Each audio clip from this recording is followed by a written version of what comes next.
Break through കൊടുത്തതായ കർത്താവ് എന്റെ ജീവിതത്തിലെ ബ്രേക്ക് ത്രൂ തരുമെന്ന് വിശ്വസിക്കുന്ന ഒരു കരങ്ങളിൽ സ്തോത്രം ചെയ്യാണ്.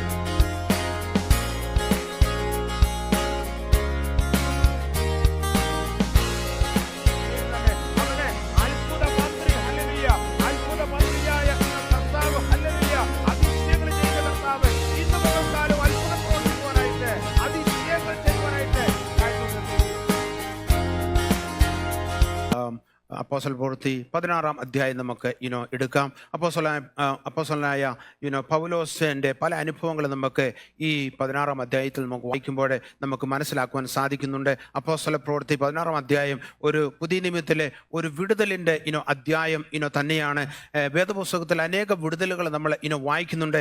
എന്നാൽ ഈ അധ്യായം വായിക്കുമ്പോൾ അനേക വിടുതലുകളെ നടന്നതായിട്ട് നമുക്ക് കാണുവാനായിട്ട് സാധിക്കുന്നുണ്ട്. അപ്പോസ്തല 16-ാം അധ്യായത്തിന്റെ ഒരു ഔട്ട്ലൈന് ഞാൻ ക്രമീകരിക്കുകയുണ്ടായി. അതിൻ്റെ 1-ാം ഭാഗം 1 മുതൽ 5 വരെയുള്ളതായ വാക്യങ്ങൾ വായിക്കുമ്പോൾ തീമോത്തിയോസിനെ കുറിച്ചുള്ളതായ സാക്ഷ്യം നമുക്കവിടെ കാണുവാനായിട്ട് സാധിക്കുന്നുണ്ട്. അതിനുശേഷം അതിൻ്റെ 6 മുതൽ 10 വരെയുള്ളതായ വാക്യങ്ങൾ വായിക്കുമ്പോൾ മക്കോദോന്യ വിളി, പൗലോസ് ഒരു ദർശനം കാണുന്നു. മക്കോദോന്യക്കാരായ പുരുഷന്മാരെ നിന്നുകൊണ്ട് രാത്രിയിൽ വിളിക്കുന്നു, ഞങ്ങളെ കടന്നൊന്ന് സഹായിക്കുവാനുള്ളതായ വലിയ ആഹ്വാനം അതിൻ്റെ 6 മുതൽ 10 വരെയുള്ളതായ വാക്യങ്ങൾ വായിക്കുമ്പോൾ നമുക്ക് കാണുവാനായിട്ട് സാധിക്കുന്നുണ്ട്. വീണ്ടും നമ്മൾ അതിൻ്റെ 11 മുതൽ 15 വരെയുള്ളതായ വാക്യം വായിക്കുമ്പോൾ ഒരു ബിസിനസ് വുമണായ അല്ലെങ്കിൽ സഹോദരി ലുദിയായുടെ മാനസാന്തരം നമുക്ക് കാണുവാനായിട്ട് സാധിക്കുന്നുണ്ട്.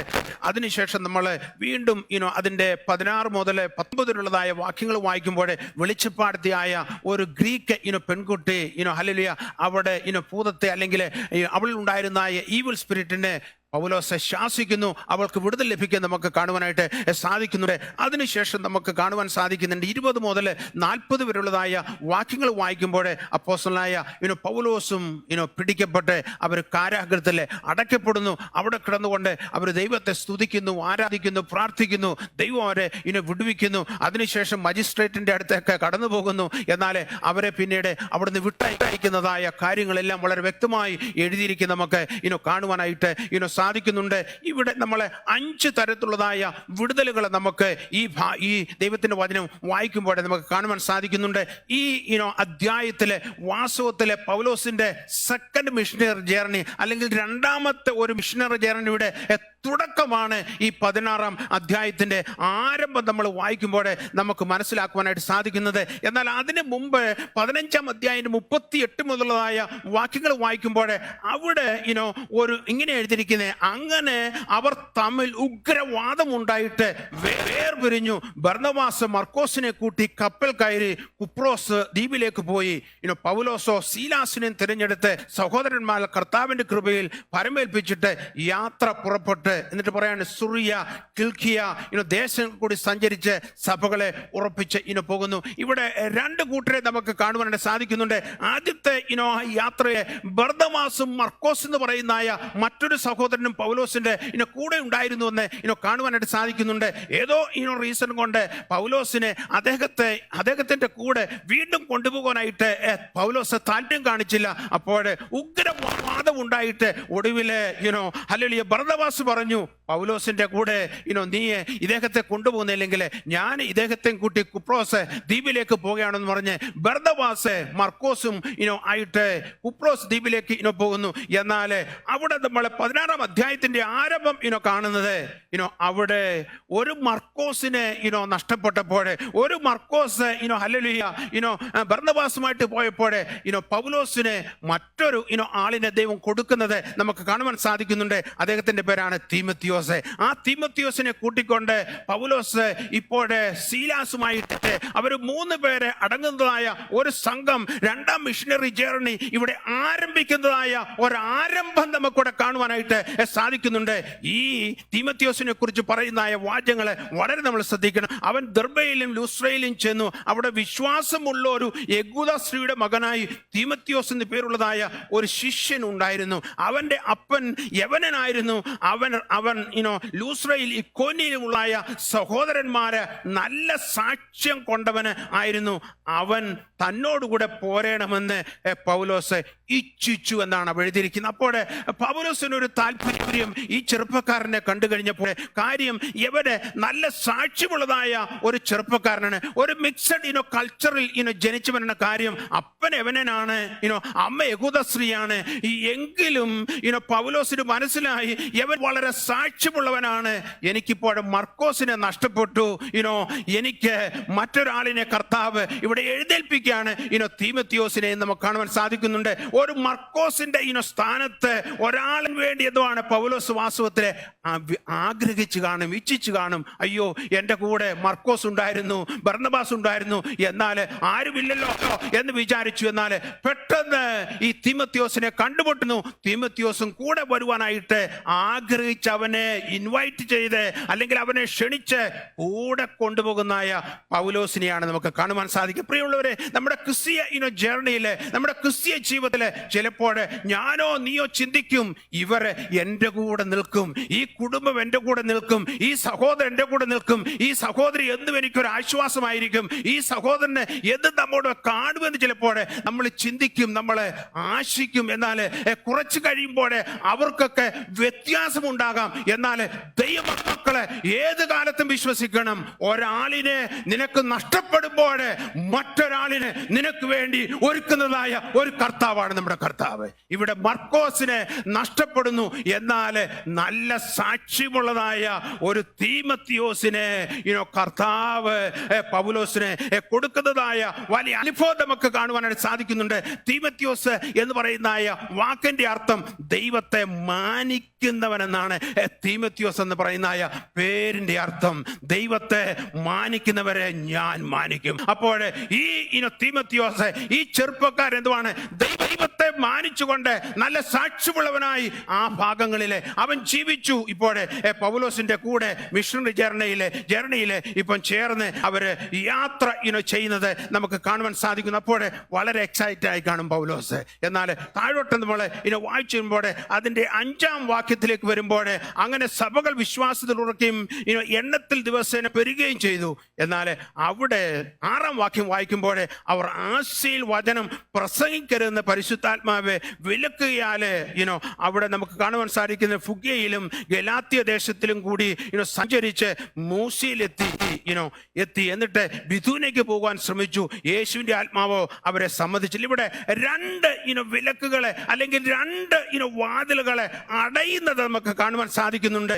പൗലോസ് ഇപ്പോൾ ശീലാസിനെയും കൂട്ടി തീമോഥെയോസിനെയും കൂട്ടി സഭകളൊക്കെ എൻകറേജ് ചെയ്ത് അവിടം വരെ എത്തി. എന്നാൽ ആശയിൽ എന്തുവാണ്, വചനം പ്രസംഗിക്കരുത് എന്ന് ഇപ്പോൾ പരിശുദ്ധാത്മാവ് വിലക്കുന്നത് നമുക്ക് കാണാൻ സാധിക്കുന്നുണ്ട്. അപ്പോൾ ആശയിലെ കർത്താവിനെ അറിയാത്തതായി ഒത്തിരി പേരുണ്ട്. പൗലോസിനെ ജാതികളെ അപ്പോസ്തലനായി വിളിച്ചതാണ്, ദൈവം വേർതിരിച്ചതാണ്. പൗലോസിന്റെ വലിയ ആഗ്രഹമാണ് എല്ലാവരോടും സുവിശേഷം അറിയിക്കണം. എന്നാൽ ഇപ്പോൾ പരിശുദ്ധാത്മാവ് പറയുകയാണ്, മോനെ നീ ആശയിൽ എന്തുവാണ് പ്രസംഗിക്കണ്ടായെന്ന് വിലക്കുന്നതായ വിലക്ക് നമുക്ക് കാണുവാൻ സാധിക്കുന്നു. അപ്പോൾ ഒരു വാതിൽ അടഞ്ഞു. എന്നാൽ പൗലോസ് ചിന്തിച്ചു കാണും, മറ്റൊരു വാതിൽ തുറക്കുമെന്ന് വിചാരിച്ചു കാണും. എന്നാൽ അല്പം കഴിഞ്ഞപ്പോൾ അവിടുന്ന് അവരെ യാത്ര തിരിച്ച് എന്തുവാണ്, ഹല്ലേലൂയ, ബിഥൂനയ്ക്ക് പോകുവാൻ ശ്രമിച്ചു. എന്നാൽ ആ ബിഥൂനയ്ക്ക് എപ്പോൾ അവരെ വടക്ക് ഭാഗത്തു നിന്നാണ് ഇപ്പോൾ തെക്ക് ഭാഗത്തോട്ട് യാത്രയാണ്. എന്നാൽ തെക്ക് ഭാഗത്തേക്ക് യാത്ര ചെയ്ത് ബിഥൂനയ്ക്ക് പോകുവാൻ എന്തുവാണ്, ഹല്ലേലൂയ, ശ്രമിച്ചു കഴിഞ്ഞപ്പോൾ മ്യൂസിയയിൽ കടന്നു വന്നപ്പോൾ അവർ ആഗ്രഹിക്കുകയാണ് ബിഥൂനയിൽ കടന്നു പോകണം. അങ്ങനെ ആഗ്രഹിച്ചപ്പോൾ അവിടെയും എന്തുവാണ്, ഒരു വിലക്ക് എന്തുവാണ്, യേശുവിന്റെ ആത്മാവ് അവരെ സമ്മതിച്ചില്ല. അപ്പോൾ 2 വിലക്കുകൾ നമുക്ക് കാണുവാൻ സാധിക്കുന്നുണ്ട്. ഒരു കാര്യം ദൈവത്തിന്റെ മക്കളെ വിശ്വസിക്കണം, എത്ര വാതിലടഞ്ഞാലും പുതിയ ചില വാതിലുകളെ തുറക്കുവാൻ കഴിവുള്ളതായ നമ്മുടെ കർത്താവ്. ഹല്ലേലൂയ. ചിലപ്പോൾ ഒരു വാതിൽ നിനക്ക് അടയും, ചിലപ്പോൾ 2-ാമത്തെ വാതിൽ അടയും, ചിലപ്പോൾ 3-ാമത്തെ വാതിൽ അടയും, ചിലപ്പോൾ 4-ാമത്തെ വാതിലും അടഞ്ഞിരിക്കാം. എന്നാൽ നിനക്ക് പുതിയ ഒരു വാതിലിനെ തുറക്കുവാനായിട്ട് കഴിവുള്ളതായ കർത്താവാണ് നമ്മുടെ കർത്താവ്. അങ്ങനെ 2 വാതില് അടഞ്ഞു കഴിഞ്ഞപ്പോൾ ഇപ്പോൾ പൗലോസ് ഒരു ദർശനം കാണുകയാണ്. ആ ദർശനം എന്തുവാണ്, ഹല്ലേലൂയ, അതിന്റെ 9-ാം വാക്യം വായിക്കുമ്പോൾ അവിടെ വെച്ച് അപ്പോൾ മൂസ്യ കടന്ന് ത്രോവാസിൽ ഇപ്പൊ എത്തിക്കഴിഞ്ഞു. ത്രോവാസിൽ എത്തിക്കഴിഞ്ഞപ്പോൾ രാത്രിയിലെ ഒരു ദർശനം കാണുകയാണ്. ഹല്ലേലൂയ. ആ ദർശനം എന്താണ്? അവിടെ വെച്ച് പൗലോസ് രാത്രിയിൽ മക്കോദ്യക്കാരനായ ഒരു പുരുഷൻ അരികെ നിന്ന് ഈ മക്കോദ്യനിക്ക് കടന്നു വന്ന് ഞങ്ങളെ സഹായിക്കുക എന്ന് തന്നോട് അപേക്ഷിക്കുന്നതായി ഒരു ദർശനം കണ്ടു. ഇവിടെ ഒരു മാസിഡോണിയ കോള് അല്ലെങ്കിൽ മക്കോദോനിയക്കാരായ പുരുഷന്മാരെ രാത്രിയിൽ നിന്ന് ഞങ്ങളെ സഹായിക്കണം എന്ന് പറഞ്ഞ് വിളിക്കുന്നതായ ആ വലിയ വിളി പൗലോസിന്റെ ചെവിയില് മുഴങ്ങുന്നത് നമുക്ക് കാണുവാനായിട്ട് സാധിക്കുന്നുണ്ട്. ഞങ്ങളെ സഹായിക്കുക എന്ന് പറഞ്ഞ് വിളിക്കുകയാണ്. പ്രിയമുള്ളവരെ, നമ്മുടെ ജീവിതത്തിലെ ക്രിസ്തീയ ജീവിതത്തിലെ എപ്പോഴും ദൈവമക്കളെ വിളിക്കുന്നതായ ഒരു വിളിയുണ്ട്. ഹല്ലേലൂയ. യേശുവിനെ അറിയാത്തതായ ആളുകളുടെ ശബ്ദം അല്ലെങ്കിൽ അവർ വിളിക്കുന്നതായ വിളി എപ്പോഴും നമ്മുടെ ചെവിയില് മുഴങ്ങിക്കൊണ്ടിരിക്കുകയാണ്. എന്നാൽ പലപ്പോഴും ആ വിളി അല്ലെങ്കിൽ ആ ശബ്ദം എനിക്കൊന്നിനൊക്കെ കേൾക്കുവാൻ സാധിക്കുന്നു. ഇവിടെ മക്കോദോന്യക്കാരായ ഈ പുരുഷന്മാർ വിളിച്ചതായ ആ വിളി പൗലോസിന്റെ ഹല്ലേലൂയ ചെവിയിൽ മുഴങ്ങുന്നത് അല്ലെങ്കിൽ അവൻ കണ്ടതായ ആ ദർശനം, ഹല്ലേലൂയ, ഇത് കർത്താവിനുള്ളതായ ദർശനം എന്ന് പറഞ്ഞുകൊണ്ട് ഇപ്പോൾ വാസ്തവത്തിലെ മക്കോദോന്യയിലേക്ക് പോകുന്നതായ പൗലോസിനെയാണ് നമുക്ക് അവിടെ കാണുവാനായിട്ട് സാധിക്കുന്നുണ്ട് എന്ന് ഞാൻ വിശ്വസിക്കുന്നു. മാസിഡോണിയൻ കോള് കർത്താവ് നമ്മളെ വിളിച്ചുകൊണ്ട് ഇരിക്കുകയാണ്. ഈ ഞാൻ ഒരു സംഭവ കഥ പറയുവാൻ താല്പര്യപ്പെടുന്നു. വിൻ ഗോൾഫ് എന്ന് പറയുന്ന ഒരു ഹോട്ടല് അറ്റ്ലാന്റ ജോർജിയയിലെ സ്ഥിതി ചെയ്യുന്നു. 1940കളില് ബിൽഡ് ചെയ്തായ 12 നില ഒരു വലിയ കെട്ടിടമായിരുന്നു. ആ കെട്ടിടത്തില് ഡിസംബർ മാസം 7-ാം തീയതി 1946 3:15 മണിക്ക് ആ ഹോട്ടലിൽ തീപിടുത്തം ഉണ്ടാകുവാൻ ഇടയായിത്തീർന്നു. അങ്ങനെ ആ തീപിടുത്തം ഉണ്ടായപ്പോൾ പെട്ടെന്ന് 22 ഫയർ എൻജിൻസ് പെട്ടെന്ന് കടന്നു വന്നു. അതുപോലെ തന്നെ ഏതാണ്ട് 235 ഫയർ ഫൈറ്റേഴ്സ് എന്തുവാണ് ഇവരെ രക്ഷിക്കുവാനായിട്ട് വേണ്ടതായ ശ്രമങ്ങളെല്ലാം നടത്തുകയാണ്. എന്നാൽ ഏതാണ്ട് 7 നില വരെ എന്തുവാണ് ലാഡർ വെച്ച് ഈ ഫയർ ഫൈറ്റേഴ്സ് കയറി അവിടെ ബേൺ ചെയ്യുന്നതായ അല്ലെങ്കിൽ ഹല്ലേലൂയ മരണത്തോട് മല്ല് പിടിക്കുന്നതായ ആളുകളെ രക്ഷിക്കുവാനിടയായി. എന്നാൽ 7ാമത്തെ നില കഴിഞ്ഞു കഴിഞ്ഞപ്പോൾ അവിടെയുള്ളവരെ രക്ഷിക്കുവാനായിട്ട് ഇവർക്ക് സാധിക്കുന്ന കാര്യം, തീ വല്ലാതെ കടന്നു പിടിച്ച് ഇവർക്ക് വഴി കാണുന്നില്ല എങ്ങനെ ഇറങ്ങിപ്പോകുവാനായിട്ട്. അതുപോലെ സ്മോക്കും തീയും എല്ലാം കൂടെ ആയിക്കഴിഞ്ഞു കഴിഞ്ഞപ്പോൾ ലിഫ്റ്റ് വർക്ക് ചെയ്യുന്നില്ല, വഴി കാണുന്നില്ല, സ്റ്റെപ്പുകൾ കാണുന്നില്ല. എന്നാൽ ഒരു ഫയർ ഫൈറ്റേഴ്സ് അന്നത്തെ അറ്റ്ലാന്റയിലുള്ളതായ പേപ്പറിൽ എഴുതി വെച്ചതായ ഒരു കാര്യമാണ് ഞാൻ പറയാൻ ആഗ്രഹിക്കുന്നത്. അത് ഇങ്ങനെയാണ് പറഞ്ഞത്: ഞങ്ങൾ ആളുകളെ രക്ഷിച്ചു കൊണ്ടിരുന്നപ്പോൾ ഓരോരുത്തരെ ലാഡറിൽ കൂടെ ഞങ്ങളെ പിടിച്ച് വലിച്ചൊക്കെ എടുത്ത് താഴോട്ട് കൊണ്ടുവന്നിരിക്കുമ്പോൾ ഹല്ലേലൂയ 7ാമത്തെ നില കഴിഞ്ഞ് മറ്റൊരു നിലയിൽ നിന്ന് ഒരു ശബ്ദം നിലവിളി കേട്ടു.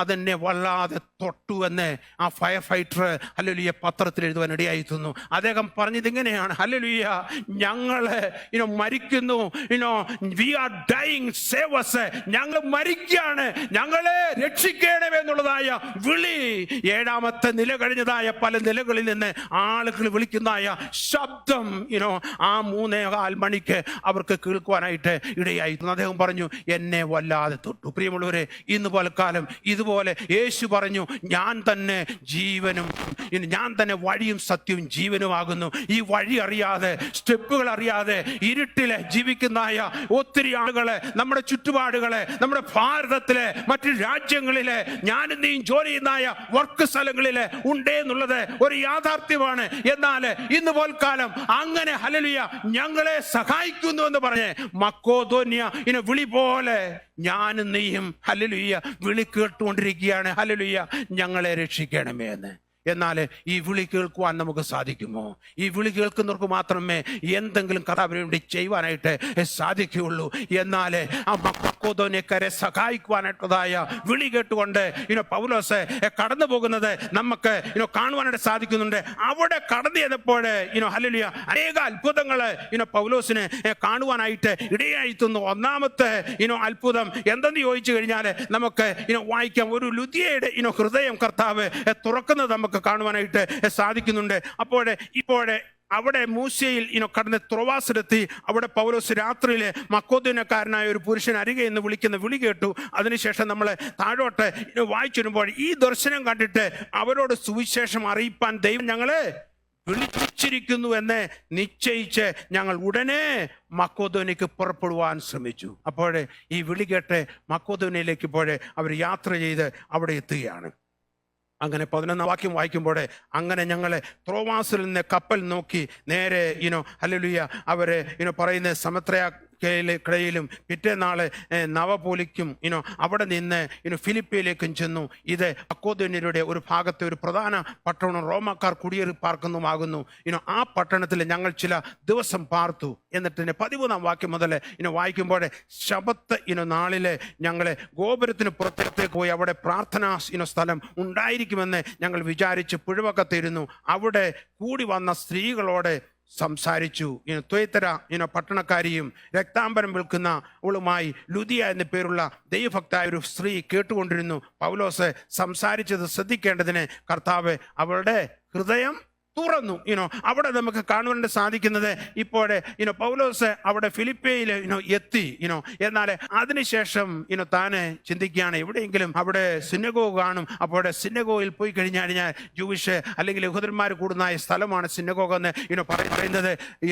യഹൂദന്മാരുടെ നിയമം അനുസരിച്ച് 10 യഹൂദന്മാരെ ഒന്നിച്ച് ഒരു സ്ഥലത്ത് കൂടി അവർ പ്രാർത്ഥിക്കുകയോ അല്ലെങ്കിൽ മീറ്റിംഗ് കൂടെ ചെയ്യുന്നതിനാണ് അവർ സിനഗോഗ് എന്ന് പറയുന്നത്. കുറഞ്ഞ പക്ഷം 10 പേരെങ്കിലും വേണം എങ്കിൽ മാത്രമേ അവർ സിനഗോഗ് എന്ന് വിളിക്കുകയുള്ളൂ. എന്നാൽ പൗലോസ് അന്വേഷിച്ചു എങ്കിൽ തന്നെയും ഒരു സിനഗോഗും അവിടെ കാണുന്നില്ല, ആരും കാണുന്നില്ല. എന്നാൽ പുഴവക്കത്തേക്ക് ചെന്ന് കഴിഞ്ഞപ്പോഴേ കുറച്ച് സ്ത്രീകളോട് സംസാരിച്ചു. എന്നാൽ അതില് ഒരു ത്വയ്തരക്കാരിയായ രക്താംബരം വിൽക്കുന്നതായ ഹല്ലേലൂയ അവളുമായ ലുദിയ എന്ന് പേരുള്ളതായ ഒരു സഹോദരി എന്തുവാണ് ഈ പൗലോസിന്റെ മെസ്സേജ് കേട്ടു. പൗലോസിന്റെ പറഞ്ഞതായ വചനം കേട്ടിട്ടു അവിടെ ഹൃദയം തുറക്കുന്നത് നമുക്ക് കാണുവാൻ സാധിക്കും. അപ്പോഴേ വചനം എന്തുവാണ് നമ്മുടെ ഹൃദയങ്ങളെ തുറക്കും. എവിടെ വചനം കേട്ടപ്പോഴേ എവിടെ ഹൃദയം തുറന്നുവെന്ന് കാണുവാനായിട്ട് സാധിക്കുന്നുണ്ട്. വചനം കേൾക്കുമ്പോഴേ നമ്മുടെ ഹൃദയത്തെ കർത്താവ് തൊടും. അതാണ് തുറക്കുക എന്ന് പറയുന്നത്. വചനം എന്തുവാണ്? എപ്പോഴും നമ്മുടെ ഹൃദയത്തെ സ്പർശിക്കുന്നതാണ്. അപ്പോഴേ ഇവൾക്കുണ്ടായതായ മാറ്റം എന്തുവാണ്? വചനം ശ്രദ്ധിച്ചപ്പോഴേ എവിടെ ഹൃദയം തുറക്കുവാനായിട്ട് ഇടയായി. നമുക്കറിയാം എമ്മോസിലേക്ക് പോയതായ ശിഷ്യന്മാരോട് യേശു ഹല്ലേലൂയ വചനത്തിൽ നിന്ന് യെശയ്യാവിന്റെ പുസ്തകമൊക്കെ കോട്ട് ചെയ്ത് സംസാരിച്ചപ്പോഴേ അവിടെ നമുക്ക് കാണുവാൻ സാധിക്കുന്നത് അവർ തന്നെ പറയുന്നുണ്ട്. ഒടുവിലെ യേശു ആണെന്ന് അവർക്ക് മനസ്സിലായി കഴിഞ്ഞ് കഴിഞ്ഞപ്പോഴേ അവർ അന്യോന്യം പറയാണ്, നമ്മുടെ ഹൃദയം കത്തിക്കൊണ്ടിരുന്നില്ലയോ എന്ന് അവർ പറയും. നമുക്ക് കാണാൻ സാധിക്കും. അപ്പോഴേ വചനം നമ്മുടെ ഹൃദയത്തെ എന്തുവാണ്? തുറക്കുന്നതാണ്. വചനം നമ്മുടെ ഹൃദയത്തെ കത്തിക്കുന്നതാണ്. ഹല്ലേലൂയ. ഇന്ന് പൽക്കാലം ഹല്ലേലൂയ ഇന്ന് പൽക്കാലം വചനം എന്തുവാണ്? ഹല്ലേലൂയ കേൾക്കുക മാത്രമല്ല, പലപ്പോഴും നമുക്ക് സംഭവിക്കുന്നത് വചനം ഒരു ചെവി കൊണ്ട് കേൾക്കും, മറ്റൊരു ചെവിയിലൂടെ ഇറങ്ങിപ്പോകും. എന്നാൽ വചനം നമ്മുടെ ഹൃദയത്തിൽ കൈക്കൊള്ളുന്നുവെങ്കിൽ, വചനം കേൾക്കുമ്പോൾ നമ്മുടെ ഹൃദയത്തെ തുറക്കുന്നുവെങ്കിൽ ഹല്ലേലൂയ ഹല്ലേലൂയ വലിയ മാറ്റം നമുക്ക് ഉണ്ടാകുവാനായിട്ട് ഇടയായിത്തീർന്നു. അങ്ങനെ വലിയ മാറ്റം ഈ സഹോദരനുണ്ടായി. വാസ്തവത്തിൽ എവളുടേതായ മാനസാന്തരം ഫിലിപ്പിയ സഭ തുടങ്ങുന്നതിന് ഹല്ലേലൂയ ഒരു മുഖാന്തരമായി തീർന്നു. വാസ്തവത്തില് ഹല്ലേലൂയ ഈ സഹോദരി കാരണം എന്തുവാണ്? അവിടെ ശുശ്രൂഷ എന്തുവാണ്? ഉറയ്ക്കുവാനായിട്ട് ഇടയായി തീർന്നു. ഫിലിപ്പിയ സഭയുടെ ആരംഭ ശുശ്രൂഷയെ കുറിച്ച് പഠിക്കുമ്പോൾ അവിടെ ആദ്യത്തെ ഒരു കൺവെർട്ടെന്ന് പറയാം. അതിനുശേഷം എവള് തന്നെ പൗലോസിനെയും ശീലാസിനെയും തിമോത്തിയോസിനെയും എന്തുവാണ് അവളുടെ ഭവനത്തിലേക്ക് വിളിക്കുന്നത് കാണുവാനായിട്ട് സാധിക്കുന്നുണ്ട്. അപ്പോഴേ അവളുടെ ഹൃദയം മാത്രമല്ല തുറന്നത്, അവിടെ വീടും തുറന്നു. അപ്പോഴേ ഹൃദയം തുറന്നാൽ മാത്രമേ വീട് തുറക്കപ്പെടുകയുള്ളൂ. ഹല്ലേലൂയ. ആദ്യം നമ്മുടെ ഹൃദയങ്ങൾ തുറക്കപ്പെടണം. അവിടെ ഹൃദയം തുറന്നു കഴിഞ്ഞപ്പോഴേ അവൾ പറയാണ്, അവളുടെ കുടുംബവും സ്നാനമേറ്റ ശേഷം നിങ്ങൾ എന്നെ കർത്താവിൽ വിശ്വസ്തത എന്ന് എണ്ണിയിരിക്കുന്നുവെങ്കിൽ എൻ്റെ വീട്ടിൽ വന്ന് പാർപ്പീൻ എന്ന് അപേക്ഷിച്ച് ഞങ്ങളെ നിർബന്ധിച്ചപ്പോഴേ പൗലോസിനെ സീലേസിനെയൊക്കെ നിർബന്ധിക്കുകയാണ്.